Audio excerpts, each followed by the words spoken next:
Le cancer du sein est la tumeur la plus fréquente chez les femmes. Il se manifeste par plusieurs symptômes dont la modification du mamelon, douleurs localisées dans les seins, changement de taille ou de forme. Une maladie qu'on peut prévenir si tôt en limitant la consommation de l'alcool et en demeurant physiquement actif.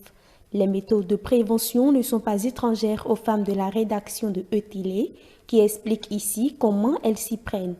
Ce que moi je fais très souvent, c'est de palper les seins. Et donc, l'autopalpation est très important pour nous, même les femmes d'abord.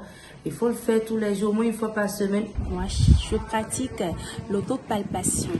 Alors, comment je le pratique?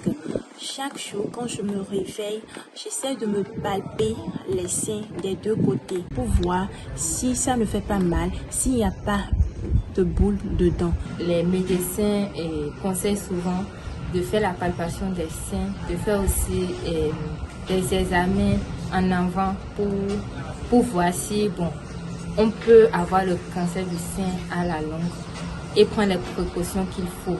Moi, je palpe mes seins.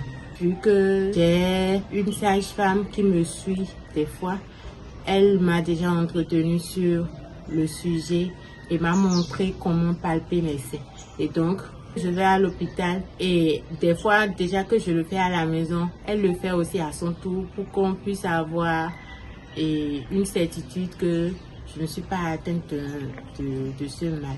Une bonne alimentation, un bilan de santé et éviter surtout de rester dans des soutiens-gorge pendant une longue durée sont entre autres méthodes de prévention de cette maladie. Et à part ça, pour prévenir aussi le cancer, j'essaie d'avoir une alimentation équilibrée.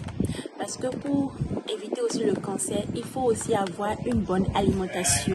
Allez dans un centre de santé pour vous faire diagnostiquer, faire des contrôles, c'est très important. N'attendons pas d'être face à cette réalité, d'accord, d'être face à cette pathologie pour pouvoir commencer par courir dans tous les sens. On peut prévenir le cancer du sein. Moi, je pense qu'il faut aussi ne pas, pour les femmes, ne pas rester dans les soutiens-gorge pendant toute la journée pour un long moment, les changer et faire du sport aussi. Pour lutter contre le cancer du sein, je porte plus des soutiens-gorge et à la maison, je porte pas de soutien, je porte juste des habits. Des fois, je vais à l'hôpital pour un bilan de sang. À l'endroit de celles déjà atteintes de ce mal, des conseils sont prodigués.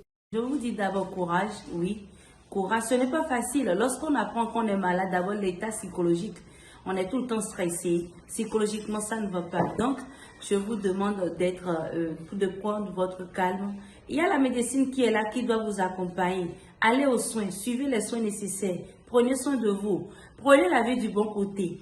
Et je pense que ça ira avec le temps. Donc, c'est vrai, il y a beaucoup de choses qu'on nous dit sur le cancer de sein au quotidien, mais vous n'êtes pas la seule, vous n'êtes pas les seuls à avoir cette pathologie, à avoir cette maladie, le cancer de sein, et vous ne serez pas la dernière ou les derniers non plus. Et autour de vous, invitez vos proches. C'est vrai, on a du mal à dire à nos proches qu'on est malade. On essaie de cacher notre maladie, nos maladies très souvent. On a honte de s'exprimer. Mais si vous avez des proches qui peuvent vous accompagner psychologiquement, essayez d'avoir ces proches d'accord, de vous confier-vous à ces proches et avec le temps, ça ira. Je dirais aux femmes qui ont déjà le cancer du sein de faire confiance à la médecine parce que aujourd'hui avec la technologie et tout ce qui va avec, les maladies les plus dangereuses, beaucoup de maladies se soignent maintenant et qu'elles soient courageuses parce que c'est un combat qu'il faut coûte que coûte gagner. Donc qu'elles soient courageuses et fortes. Il est donc important que les femmes se fassent consulter par un spécialiste de la santé si l'un des symptômes du cancer du sein commence par se faire constater. Aussi, les gestes personnels tels que l'autopalpation ne doivent-ils pas manquer dans le quotidien des femmes.